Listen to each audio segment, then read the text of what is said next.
దేవునికి స్తోత్రం. మీ అందరికీ నా వందనాలు. మరి ఒక ఉదయకాలం మనం అందరం కలుసుకుంటున్నాం. ఈ రీతిగా ప్రభు మిమ్మల్ని దీవించి ఆశీర్వదించి ఈ రీతిగా మిమ్మల్ని గొప్ప చేసినందుకు కుటుంబంలో సంతోషము, సమాధానము, ఆశీర్వాదాలు, దీవెనలు దేవుడు మన కుటుంబానికి ఇచ్చాడని నేను నమ్ముతున్నాను. మన కుటుంబాలకు ఇచ్చాడని నమ్ముతున్నాను. 2వ సమూయేలు గ్రంథములో దేవుడు దావీదు కుటుంబాన్ని దీవించాలని, దావీదు కుటుంబంలో నిత్యము ఆశీర్వాదాలు ఉండాలని, దావీదు కుటుంబంలో నిత్యము దేవుని యొక్క సన్నిధి ఉండాలని కోరుకున్నటువంటి వ్యక్తి దావీదు. ఈరోజు నీ జీవితంలో, నా జీవితం, మనందరి జీవితంలో మన కుటుంబ ప్రార్థన చేస్తున్నాం, వ్యక్తిగత ప్రార్థన చేస్తున్నాం, అలాగే దేవుని యొక్క మాటలను కుటుంబంలో ఆ కుటుంబంలో చదువుతున్నటువంటి దేవుని వాక్యం వలన ప్రతిదినము మనము దేవుని వాక్యాన్ని పఠిస్తూ, ధ్యానిస్తూ, చదువుతూ, ప్రార్థన చేయొచ్చు. కుటుంబ ఆశీర్వాదాల కొరకు, బిడ్డలు ఆశీర్వాదాల కొరకు మనము ఎంతగానో ప్రయత్నిస్తూ ఉంటాం. ఇదే ఈరోజు దేవుడు మన జీవితాల్లో ఖచ్చితంగా ఈ విధంగా మనం దేవుని అడగాలి. దావీదు అంటున్నాడు 2వ సమూయేలు గ్రంథం 7వ అధ్యాయంలో, దయచేసి నీ దాసుడనైన నా కుటుంబము నిత్యము నీ సన్నిధిని ఉండునట్లు దానిని ఆశీర్వదించుము. మొట్టమొదటిగా మన కుటుంబము దేవుని సన్నిధిలో కనబడాలి. అప్పుడే దేవుని ఆశీర్వాదాలు మన కుటుంబానికి వస్తాయి. వచ్చి అవి స్థిరపరచబడతాయి, నిలబడి మన జీవితాల్లో మంచు వలె, వర్షం వలె, ఆకాశం నుంచి వచ్చే పరలోక దీవెనల వలె మన మీద కుమ్మరించబడాలంటే మనము, మన కుటుంబీకులు ఏ విధంగా ఉండాలంటే దేవుని సన్నిధిని ఉండునట్లు దానిని ఆశీర్వదించుము. ఇది చాలా ముఖ్యమైనటువంటి విషయం. ప్రభువా, నన్ను ఆశీర్వదించు, నా కుటుంబాన్ని ఆశీర్వదించు, నా బిడ్డలను ఆశీర్వదించు అని మనం ప్రార్థన చేస్తున్నాం. బాగానే ఉంది. మనకు ఒక మార్గము దేవుడు చూపించున్నాడు. దయచేసి నీ దాసుడినైన నా కుటుంబము నిత్యము నీ సన్నిధిని ఉండునట్లుగా దానిని ఆశీర్వదించుము. కాబట్టి కుటుంబీకులు ఎంతో మంచివారు, మన బిడ్డలు కూడా చాలా మంచివారు. కానీ మన బిడ్డల గురించి, మన కుటుంబీకుల గురించి ఇరుగు పొరుగు వారు ఏమనుకుంటున్నారని అభద్రతా భావంతో ఉంటాం. ఒకవేళ పొరపాటున ఎవరైనా నీ కుమారుని గురించి ఇట్లా చెప్పారండి, చాలా బాధపడ్డానని చెప్పి మనతో అన్నప్పుడు చాలా దుఃఖపడతాం మనం. కాబట్టి రకరకాల పరిస్థితుల్లో అనేక కుటుంబాలు ఉంటాయి. అంటే కష్టాల్లో ఉన్నటువంటి కుటుంబం ఉంటుంది, ఇబ్బందుల్లో ఉన్నటువంటి కుటుంబం ఉంటుంది, బాధల్లో ఉన్నటువంటి కుటుంబం ఉంటుంది, వేదనలో ఉన్నటువంటి కుటుంబం ఉంటుంది, కృంగిపోయినటువంటి కుటుంబీకులు ఉంటారు. అనేకమైన బాధలు, కష్టాలు మునిగి వారు భయంకరమైన పరిస్థితుల నుంచి, అక్కడి నుంచి వెళ్ళిపోయినటువంటి పరిస్థితులు కూడా కుటుంబాలు ఉంటాయి. కానీ దేవుడు స్థిరపరిచిన కుటుంబముగా, దేవుడు ఆశీర్వదించిన కుటుంబముగా, దేవుడు దీవించిన కుటుంబముగా, దేవుడు గొప్ప చేసినటువంటి కుటుంబముగా మన కుటుంబాలు ఉండాలంటే మన గురించి రకరకాలుగా ఎన్నో చెప్పుకుంటుంటారు. ఈరోజు దావీదు కుటుంబం గురించి మనం ఎన్నో చెప్పుకుంటూ ఉంటాం. దావీదు కుటుంబంలో తన సొంత కుమారుడు అబ్షాలోమే ఎంతో భయంకరమైనటువంటి పనులు చేశాడు. దావీదు కుటుంబంలో అనేకమైనటువంటి దుర్మార్గులు ఉన్నారు. కానీ దావీదు భయంకరమైనటువంటి పరిస్థితుల్లో కూడా దావీదునే చంపాలనుకుంటున్నటువంటి కుటుంబీకుల్ని కొరకు ప్రార్థన చేస్తున్నాడు. ఆ బిడ్డలు దీవించబడాలి, ఆ బిడ్డలు ఆశీర్వదించబడాలి. ఆ బిడ్డలు ఆశీర్వదించబడాలి, ఆ బిడ్డలు గొప్ప చేయబడాలి. ఒకసారి నేను బైబిల్ చదివినప్పుడు అబ్షాలోము చనిపోయినప్పుడు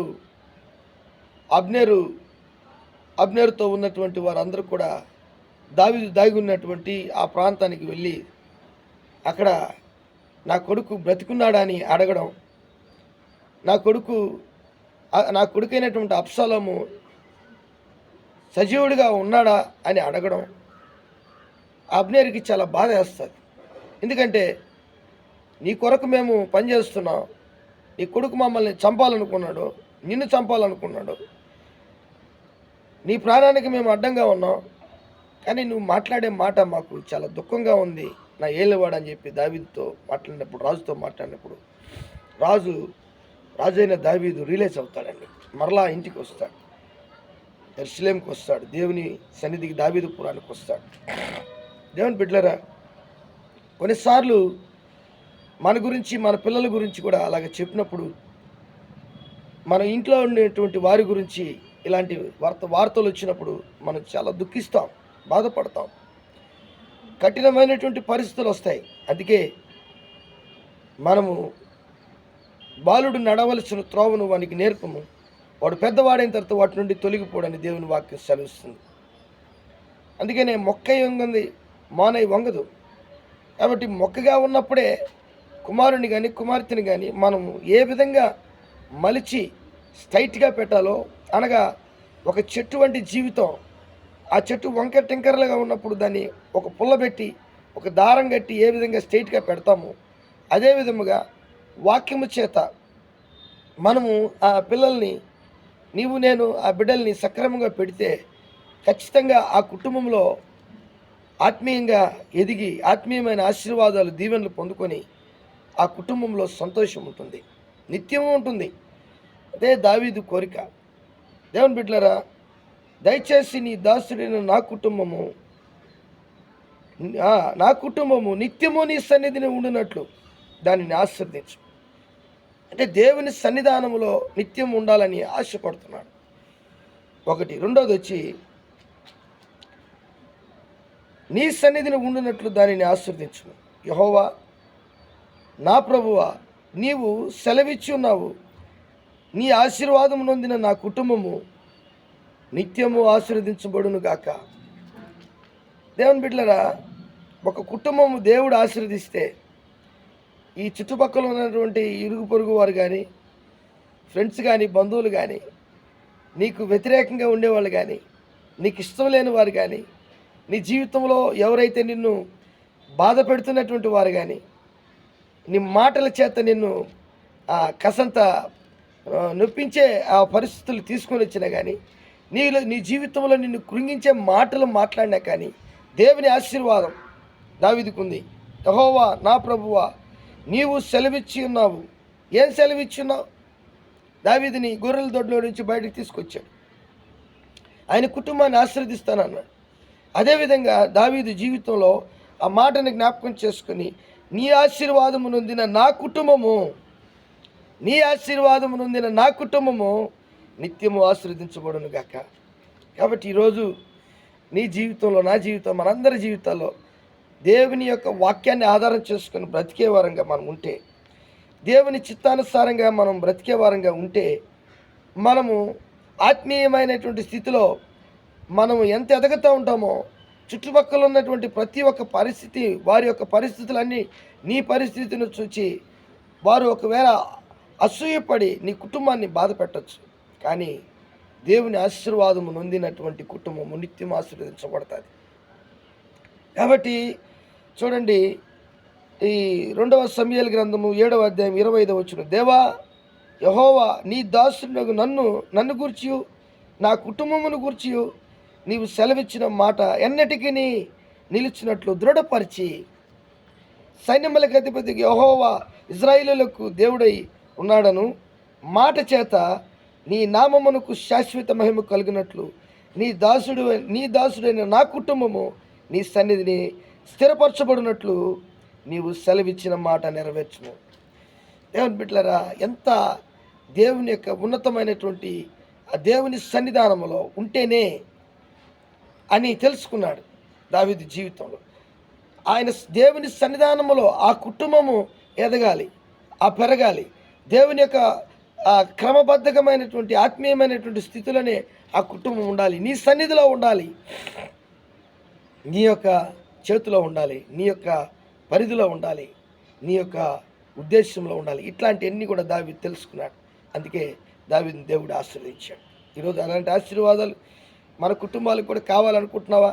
దేవుని సన్నిధానంలో మనము అందరము వేచి చూడాలి, ప్రార్థన చేయాలి, కనిపెట్టాలి. దేవుని సన్నిధిని మన కుటుంబము ప్రతిరోజు కూర్చోవాలి, మనం కుటుంబ ఆరాధన చేయాలి. అప్పుడే దేవుని ఆశీర్వాదాలు నీకు ఖచ్చితంగా నీకు ఉంటాయి. దీవెనలు దేవుడు ఇస్తాడు. దేవుడి వాక్యాన్ని దీవించి ఆశీర్వదించునుగాక. చిన్న ప్రార్థన చేసుకుందాం. ప్రేమ నమ్మకం కలిగినటువంటి నా యేసయ్య, కూడొచ్చినటువంటి బిడ్డలను, ఈ టీవీ చూసి ఈ యొక్క ఆయన వీడియో చూస్తున్నటువంటి బిడ్డలను దీవించి ఆశీర్వదించమని, గొప్ప చేయమని, వారి కుటుంబాల్లో నైనా ప్రార్థన, వారి కుటుంబంలో దేవునికి నైనా హృదయపూర్వకంగా స్తుతులు స్తోత్రాలు, వారి అవసరతలు, వారి అక్కర్లు అన్ని తీర్చే దేవుడు దేవుని సన్నిధి ఉండినట్లుగా వారి కుటుంబంలో దీవెన కలిగినటువంటి కుటుంబముగా, ఆశీర్వదించబడినటువంటి కుటుంబముగా వారు ఉండుటకు ప్రభువా నైనా ఈ వీడియో చూస్తున్నటువంటి ప్రతి కుటుంబాన్ని దీవించు, ఆశీర్వదించమని నజరేయుడైన యేసు నామములో అడిగి వేడుకుంటున్నాను తండ్రి. ఆమేన్, ఆమేన్.